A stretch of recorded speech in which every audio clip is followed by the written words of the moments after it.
नमस्कार दोस्तों। इस वक्त सोशल मीडिया से लेकर सिनेमा घरों तक हर तरफ रणवीर सिंह की हालिया फिल्म धुरंधर की गूंज है। हर कोई इस फिल्म की शानदार कहानी, कमाल के कलाकार और जबरदस्त निर्देशक की चर्चा कर रहा है। लेकिन आज की इस वीडियो में आपको एक ऐसे भारतीय जासूस की कहानी बताने जा रहे हैं जिसने अपने देश के लिए अपना नाम, अपनी पहचान, सब कुछ मिटा दिया। जो पाकिस्तान की सेना में मेजर बनकर जीता रहा, लेकिन आखिरकार उसी मुल्क की जेल में दम तोड़ दिया। ये कहानी है ब्लैक टाइगर रविंद्र कौशिक की।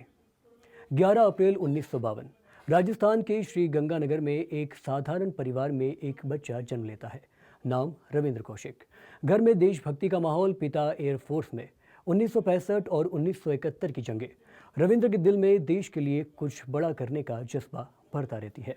स्कूल कॉलेज में पढ़ाई के साथ साथ थिएटर, अभिनय और मिमिक्री उनका असली शौक बन जाता है, जिसका पता चलता है कि यही अभिनय एक दिन उन्हें भारत का सबसे बड़ा जासूस बना देगा। कहानी में मोड़ आता है जब लखनऊ में एक थिएटर फेस्टिवल में उनका शानदार अभिनय रो अधिकारी देख लेता है। अधिकारी प्रभावित होता है और रविंद्र को एक ऐसा रास्ता दिखाता है जिसका सफ़र सबकी किस्मत में नहीं लिखा होता। 1953 बीकॉम पूरा होते ही रविंद्र दिल्ली आते हैं और रो से जुड़ जाते हैं। इसके बाद शुरू होती है कड़ी और ख़तरनाक ट्रेनिंग। उर्दू सीखना, मुस्लिम रीति रिवाज, पाकिस्तान का इतिहास, भूगोल, वहाँ के रहने सहने का हर बारीक विवरण।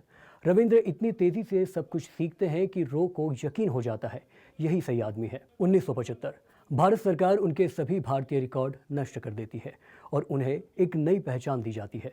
नाम नबी अहमद शाकिर, नागरिकता पाकिस्तानी, पता इस्लामाबाद। यहाँ तक कि उन्हें खतना भी कराया जाता है ताकि कोई पहचान भी गुंजाइश ना बचे। यानी रविंद्र कौशिक मर चुके थे और जन्म हुआ एक पाकिस्तानी नबी अहमद शाकिर का। पाकिस्तान पहुंचकर वे कराची यूनिवर्सिटी से LLB पूरा करते हैं। उनका लक्ष्य था पाकिस्तानी सेना के भीतर जाना, क्योंकि असली जानकारी तो वहीं मिलती, और वो सफल भी हुए। वो मिलिट्री अकाउंट्स डिपार्टमेंट में कमीशन्ड ऑफिसर बने और मेजर रैंक तक पहुंचे। यही नहीं, उन्हें पाकिस्तान के एक लड़की अमानत से प्यार हो जाता है। दोनों की शादी भी होती है।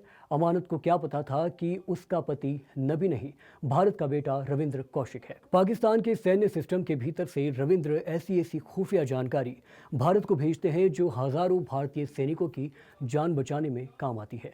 कहा जाता है कि उनकी जानकारी इतनी अहम थी कि स्वयं प्रधानमंत्री इंदिरा गांधी ने उन्हें नाम दिया ब्लैक टाइगर। 1983 रविंद्र की पहचान उजागर होती है, लेकिन गलती उनकी नहीं थी।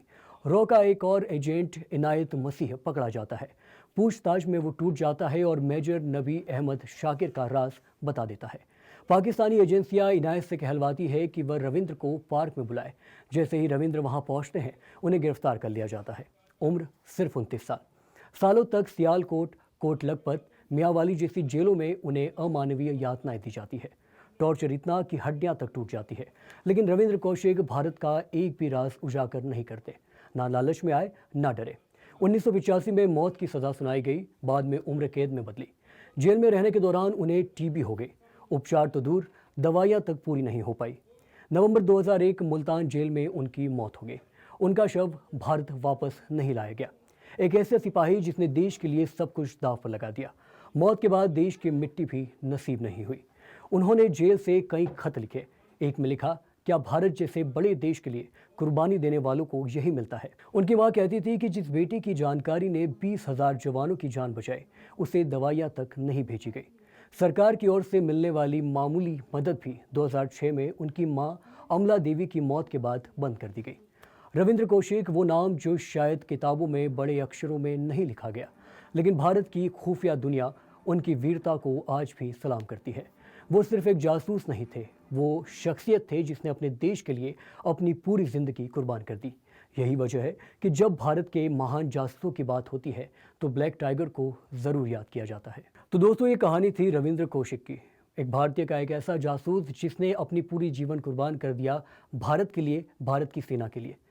लेकिन यहाँ आपको बताते चले कि बॉलीवुड की फिल्म एक था टाइगर, जिसमें सलमान खान और कैटरीना कैफ ने अभिनय किया था और दर्शकों ने उसको काफ़ी ज़्यादा पसंद किया था। ये पूरी की पूरी कहानी रविंद्र कौशिक की जीवन पर ही आधारित है।